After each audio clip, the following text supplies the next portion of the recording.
Nathan, the last mountain man, had no access to the financial system. He created nearly everything he needed through his own initiative, but there were some wants that he was unable to satisfy through his own labor.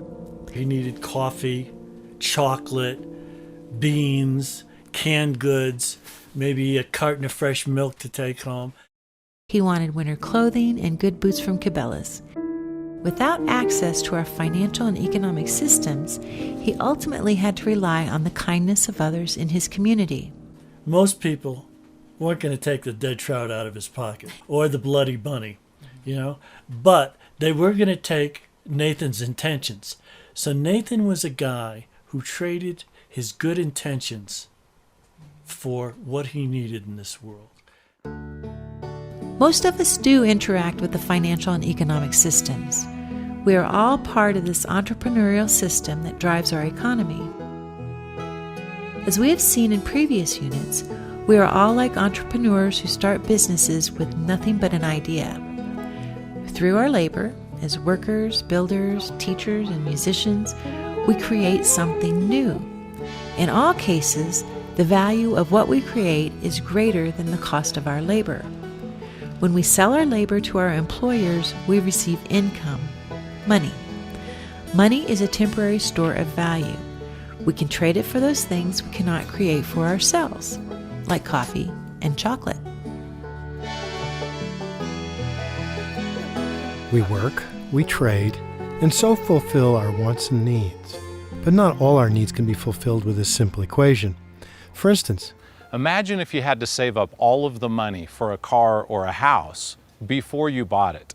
How long would that take?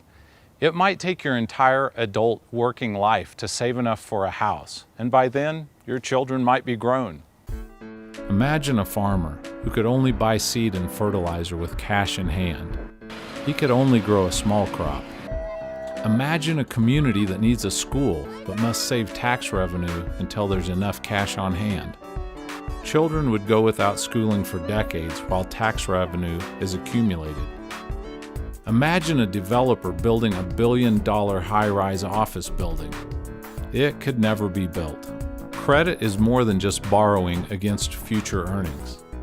When used wisely, credit can actually increase our future earnings. The farmer increased his future earnings by borrowing to buy seed. The builder increased her future earnings by borrowing to build a skyscraper. The startup business borrows to launch a new product that will sell millions. In all these cases, credit creates wealth and opportunity that would not otherwise be possible. Imagine that you need to move an enormous amount of earth. Well, it could be done with a shovel, but it would take a crazy amount of time. Or you could use a front-end loader. It could do it in a fraction of the time. Think of credit as being a front-end loader.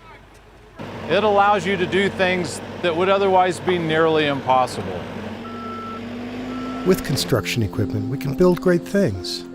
But if we had to do it by hand, the best we could do, perhaps, is a mud hut.